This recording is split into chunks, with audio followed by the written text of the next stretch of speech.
just to keep you a little bit up to date as to where we are, instead of announcing it after, I decided to do it now because it has to do with a little bit of what I'm going to say. Speak louder. Is that better, Millie? Okay. So Rabbi and I went to the Kensington church again at the beginning of the week. And to tell you the truth, it was really not an easy visit for us because there's a lot of things going on in that church. And I won't go into all the details, but when we left, to tell you the truth, I felt a little discouraged. And then I decided to drive around the Van Horn area because there are places there that maybe we could find. And I called one place. It turned out that they didn't have anything for us. And the second place, I couldn't see the number, so I went downstairs there's an Orthodox Jewish man who has a carpet place there. And I remember when I first came back to Montreal, when I was rebuilding my life and starting all over again, I had gone to him and bought my first Persian rug from this man. He's an Orthodox Jew from Iran, a Reb Moshe, I call him. And it turned out that he owned the building, and the sign upstairs that I couldn't see, the phone number belonged to him. So I told him our story, and I told him we were looking for a place. And he says, well, why don't you join us? I said, really, where? And he said, they have services at Bet Hillel. And, but the building is very old, and they need $150,000 for a new roof and $150,000 for heating, because they have no heating. Like here, but even worse, because it's such an old building. And he has to bring his own heaters just so that they can daven in one corner. So I said, I'm not sure that would work for us. But I was encouraged because I thought, wow, here's this Orthodox Jewish man who's willing to have us as we are. And I told him who we were, and he was willing. But then the next night, I just could not fall asleep. And I know when that happens, I don't struggle. I know that someone or something is trying to get through to me, and I have to listen. Because I was realizing that I had a lot of things that were bothering me. And they come out in ways that I don't always notice. Other people will notice that I may be less impatient or less patient, and different things happen. So I said, okay, I'm just going to start to think of what the things that are bothering me. Because when we look straight at these things that are bothering us, and okay, what's going to happen? If this happens, what's next? Take it right to the end. And one of the things that I was worried about was, well, if we don't find a place, and we don't have this place to meet, what's going to happen to us? Are we not going to have a place anymore, like a community anymore? And then, well, for me, I can always find a way, but then I was worried about Rabbi and Rhonda. Who's going to take care of them? How are they going to earn a living? Where are they going to go? Are they going to leave? So I had to stop myself. And the bottom line of every single thing that was bothering me had to do with trust.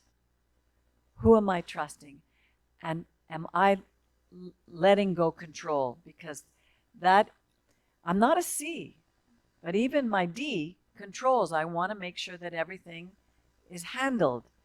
And sometimes we just have to let go control.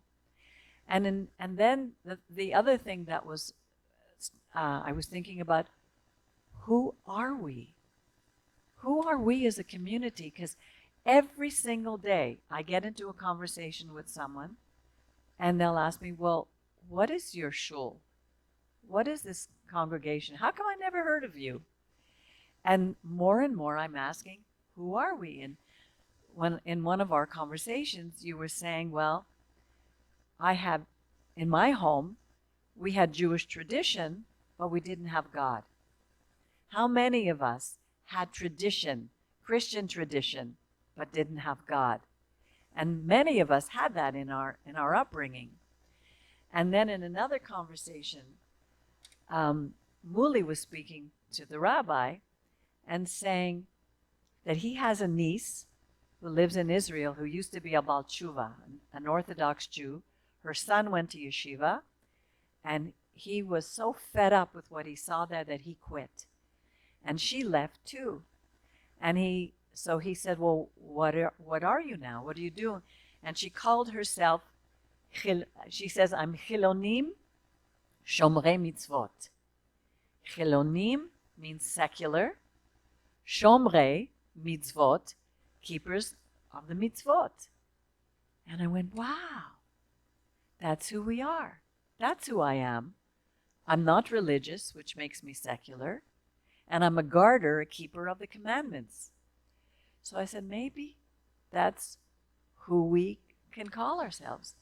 I mean, I don't know, but little by little, it's the same way with Jacob left. I was looking at his story. He left, and little by little in his communications with the Creator, God kept showing him the next step that he had to take. And just to end up, a very small thing happened on Friday. I love color. I'm always wearing color. And I love makeup. And I have a green pencil, a little pencil that matches this. And all week I kept saying, I need to go and get another pencil because the pencil is so small that I need a new one. So I went online to get it, and it was bothering me that I had to pay $8 for transport. But to go all the way to Sephora, to the store, was far, and I didn't have time. And then I said, okay, Friday morning, I'm going. I'm going to leave early before I go to Maimonides, and I'm going to go to that store and pick up the pencil. But all these ideas about the talk this morning kept flowing through my head. So I had a choice. Either I go to the store to pick up the pencil, or I sit down at the computer and write the message that I would have for today.